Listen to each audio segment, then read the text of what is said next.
Jimmy was so easy. You know, he'd been in London. He had already made White Cliffs of Dover and the other song. That he had two big hits. Perry sent Jimmy and I out, and we ended up in Carby's actually. Cabbies was still around then? Carby's was just, it was down in race course then. And then, of course, I had to dress him the first time he comes into the shop.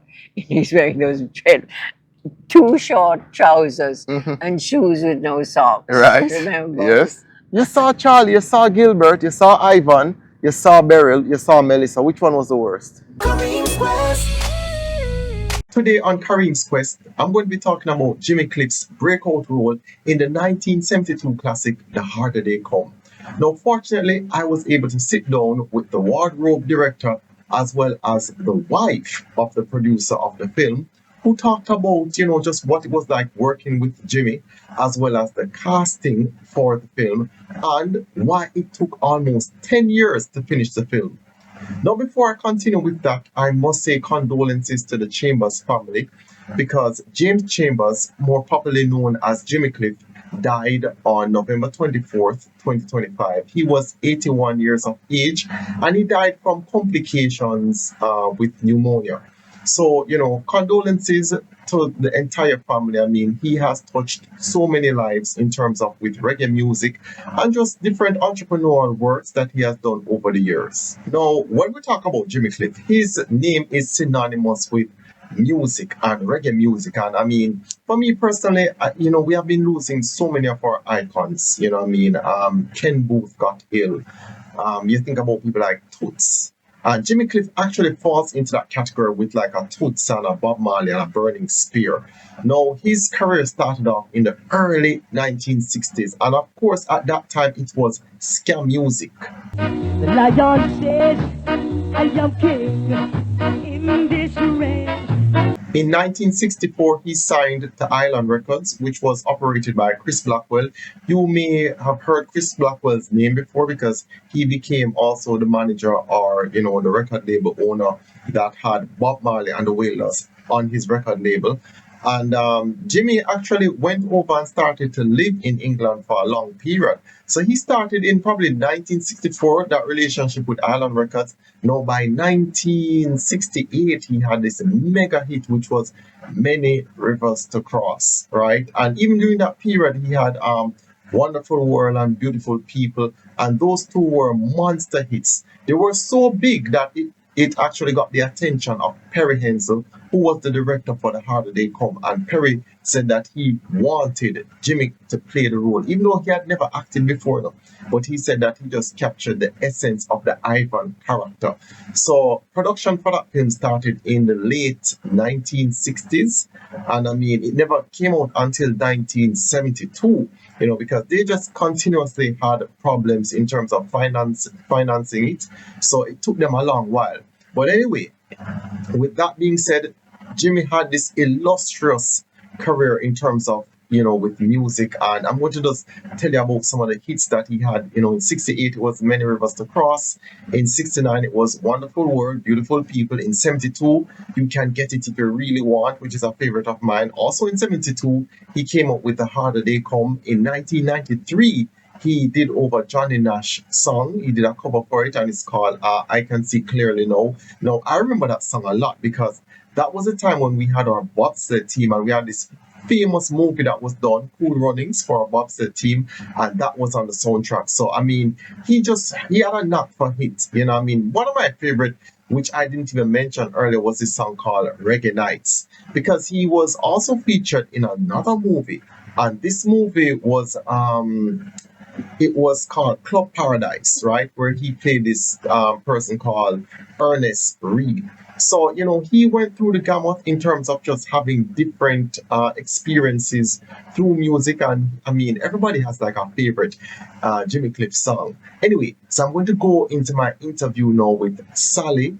And Sally is just a breath of fresh air. She was born in 1941. Her family has lived in Treasure Beach since she was born. So they have been pivotal in terms of just supporting the community and Sadly, I visited her post Hurricane Melissa when it just ravished a lot of the buildings there. And she's 84 and she was just picking up small debris and just doing her little part, taking up things and putting them in the rubbish and, just trying to keep morale up. And I give her a lot of credit for that. I mean, she was also very candid in terms of sitting down and telling me a lot of history, not just about Jimmy Cliff, but history about Treasure Beach, history about the harder they come, and some of the work that her husband Perry Henzell had done and was planning to do, right up to his death. So it's a really good, insightful interview. As usual, please remember to subscribe. It means a lot. I'm trying to grow the channel. I'm trying to get it up to 50,000 subscribers, and I need your help to do so. I mean, I love telling these stories about Jamaica and the history about Jamaica. If you appreciate it, I know the diaspora people appreciate it because I'm reading so many of your comments. I know the locals also appreciate it because, it lends a different eye to a lot of things in terms of, impactful stories as well as just personal human interest stories. So you can click that button. It means a lot. You can also share this with anybody you think that would appreciate information like this. Kareem's Quest is in this beautiful community of Treasure Beach, and this is the aftermath of Hurricane Melissa. And even though many things are destroyed, the spirit of the people aren't destroyed. Now I'm at the famous Jack Sprat restaurant, a place that houses many great literature festivals, a place that, many people come to relax and unwind. And I spotted somebody who I always wanted to meet all this time. Now, if you ever know about this Jamaican cult classic movie that's called The Harder They Come, and you look at the costume ensemble, well, this is the person who is in charge of doing that. Now, this movie, when was it 1973? No, it came out in 72. Came out 72. Yes, and we were filming it for quite a while before that. Don't forget. Wow. I mean, we kept running out of money and stopping, Yeah. and starting and stopping and starting.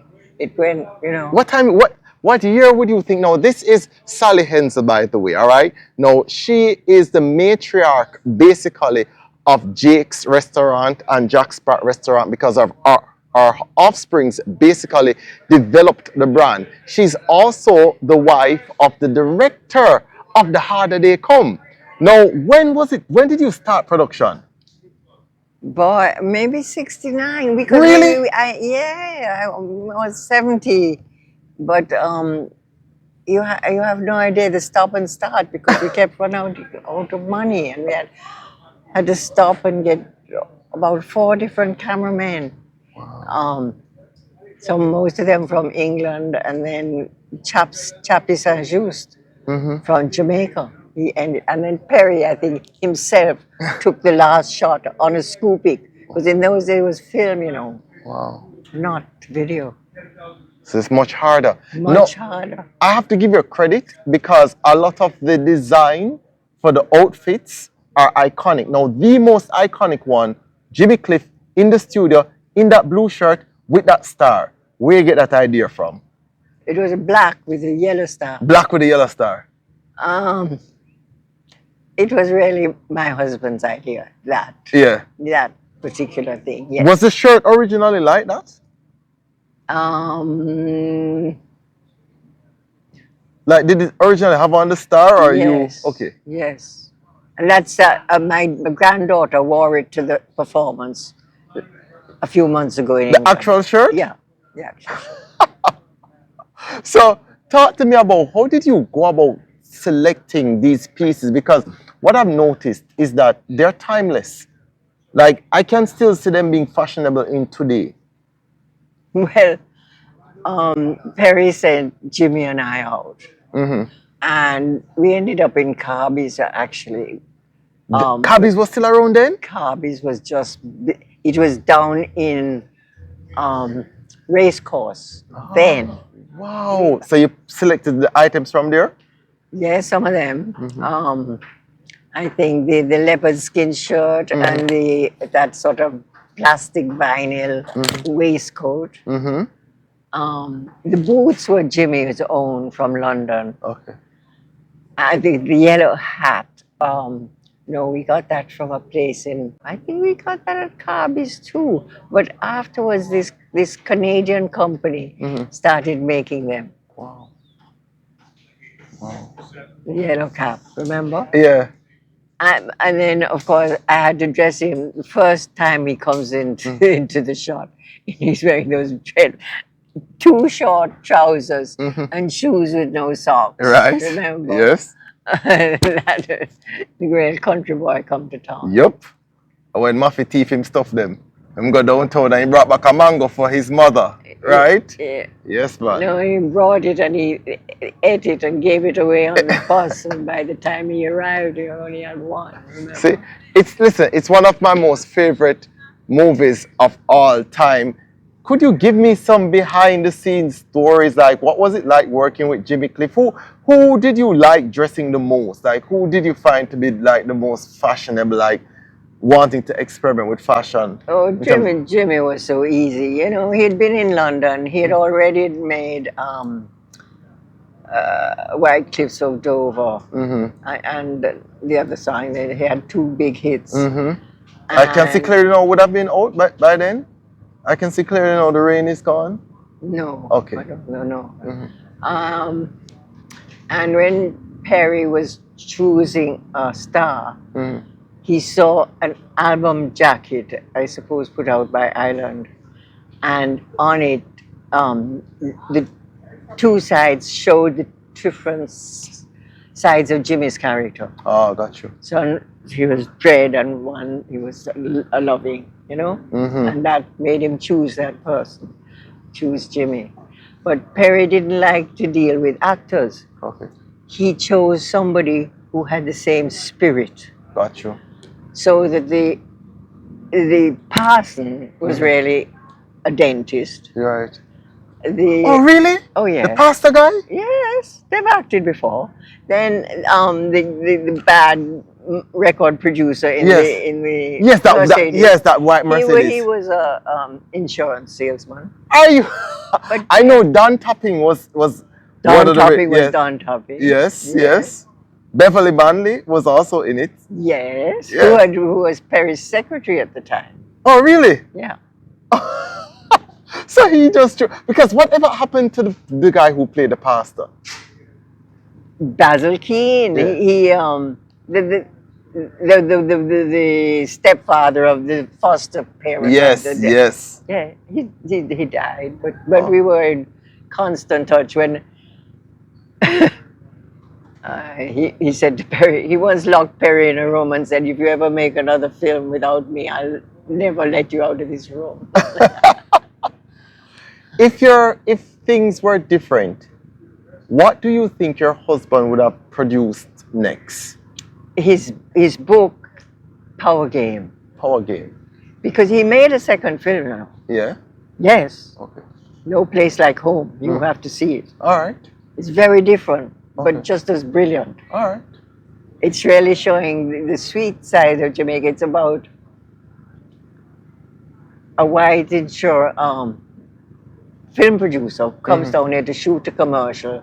This attractive woman, and she ends up having a scene with the taxi driver, who is Carl Bradshaw. Again, Carl, the same one who was Jose. Yes. Right? So that's a brilliant movie. And then he wrote a book called Power Game, and that was to be his third movie. Wow. Wow.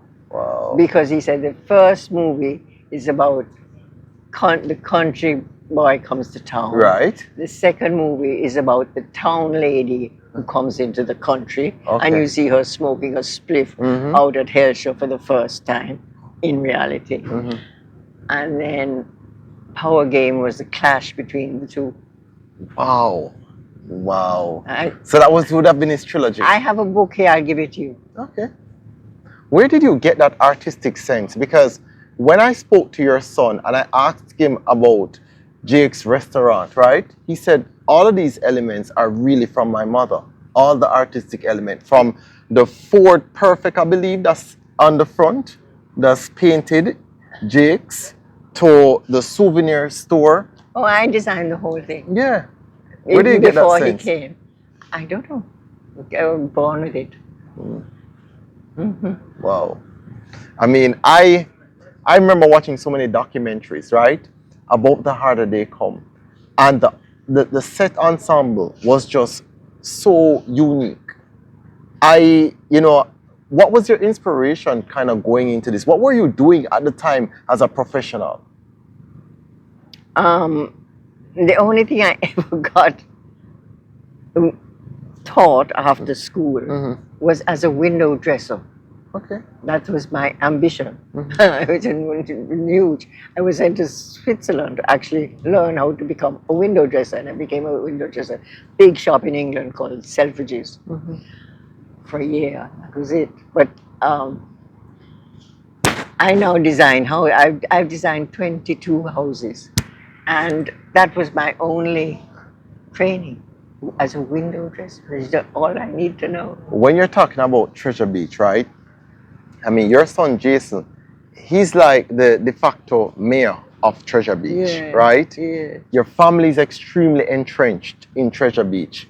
Now, you would have been here before it was any of this. Did you ever envision Treasure Beach being this tourism hub? No.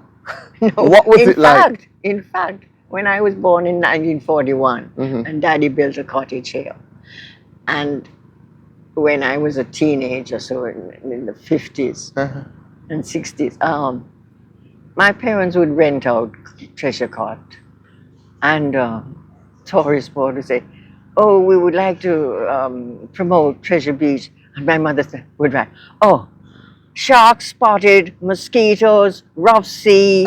They didn't want anybody to come. Oh my. They kept it a secret, and now I have gone and done the opposite. Yeah, like for you to have lived this long to see, you're 84 now, right? For you to live this long to see it develop. What's some of, like, give me 3 of your proudest moments of being a lifelong Treasure Beach resident? Well, the fact that what was easy to me, I just wanted to build little cottages that none of them resembled it, and they were a holdover from the original Treasure Beach houses, which is zinc roofs and fretwork. Okay. And that was my inspiration. And it started like that, and I was, not going to be doing any big thing. And then my son, who was working for Tony Hart in Montego Bay, he said, "I'm going to come and join him." I said, "Really?" He said, "Yes, we're going to buy the place next door." I said, "Really? It's much too expensive." And so he bought it. And as he bought it, I saw where I could build. Okay. And I built this. Then he said, "Now I'm going to buy the next piece." I said, "Okay, I can see where I can build there too." And then each house was different, which was my joy. What's the origin of your family? Because I know that the history of here dates back to the Scottish coming here in the 1600s, right? And well, my family only came here in the 30s for the first time, so we have nothing to do with slavery. No, I know that. I know that. I'm so glad. But where's your family originally from? And they're both English. English? Yes. Okay. All right, good. But my mother happened to be born in China. Really? Because her father was big noise in the customs in China, big anything. And then my father was born in Devon. Wow. So yeah, anyway, so come from England to here. By complete coincidence, they ended up here in 35, and she came for one reason, to be bridesmaid, and he came because his brother got sort of shipwrecked, and they met here, fell in love here, and they went back. She left, he married her, he brought her back, and he said, "We're not leaving." Wow. Oh, and in 41 you were born. Yeah. Listen, I'm so happy. This was not a part of my schedule in terms of doing this interview, and I don't know if you appreciate it the same way I appreciate it, but for me, The Harder They Come is a staple in Jamaica's history. It tells the story of a trying person who comes from country, and he plays basically the protagonist and the antagonist, because he starts out, as just a hero. He ends up to be an anti-hero, and then he ends up to be a villain. And it's a story that it is so relatable for so many people. And beside me is the matriarch, the person who stood beside Perry Henzell, helped him to develop this film, not just as a wife, but as an assistant, as a co-worker, as so many things. And to now see what her kids have brought this place to, in terms of you can come to Jake's restaurant and have some of the best food, sitting down by the ocean, sitting down by the sea, I should say, just relaxing. And you there can. they are, look. Swing around. See both of them. So he's showing me both the brother and sister, right? And listen, I always said this to Jason. I say, yo, for a brother and sister to coexist, anybody who have siblings out there can know it's not the easiest of things. So for the two of them to be able to coexist and to work in this synergy means a lot. And you have to mean a lot, because don't care what anybody says, for you to develop something, you have to have something constructive in you. Yeah, but I don't forget, if it was left to me, I would have probably 2 rooms minimally. And it's my children who had the ambition and enlarge it. They say, but they stand on your shoulder. Well, you know what I mean? That's fear in life, right? The parents start something, the children ought to develop whatever the parents start. If your parent can put you in a 1-bedroom place, it's your job to build on something else. So when the mansion is built, you can tell your children and your grandchildren that this place started out as a 1-bedroom with a vision, right? So I thank you so much. I appreciate you so much. I love the fact that I can meet people who play an integral role in the development of Jamaica and Jamaica's culture. I pinned her down and I said, listen, I have to do an interview, because Kareems but now you have to tell me about yourself. I mean, see, she has no clue. She don't even know what Kareem's quest is. But that is the beauty. I'll tell you off camera, right? But that's the beauty of Kareem's quest, because to be fair, I'm a history lover. If you follow my channel, if you follow all the interviews that I do, I love history and I love Jamaica's history. So for her to be someone who was born in 1941, who would have seen Jamaica transition through so many things, there's a wealth of knowledge, plus her input in not just Treasure Beach, but my favorite movie, one of my favorite movies actually of all time, The Harder They Come. It means a lot, right? So I thank you so much for all of that. I'm happy to see that your spirit is still strong post Melissa, because you'd have seen 51 Storm. You saw Charlie, right? Yes. You see, it's another thing. You saw Charlie, you saw Gilbert, you saw Ivan, you saw Beryl, you saw Melissa. Which one was the worst? Melissa. Melissa? Melissa. Nobody my age has seen anything as bad. Wow. What was Charlie it's like? So strong, and it went right across Jamaica, wreaking havoc as it went. So Charlie wouldn't have wreaked havoc? Well, 50, you have been 10. I was the 10, yeah. You wouldn't. But Gilbert, you would have been very mindful of, right? Yeah. Was Gilbert that devastating for you? No. Oh. Yeah, it wasn't. We both our place in Kingston and in Runaway Bay both survived.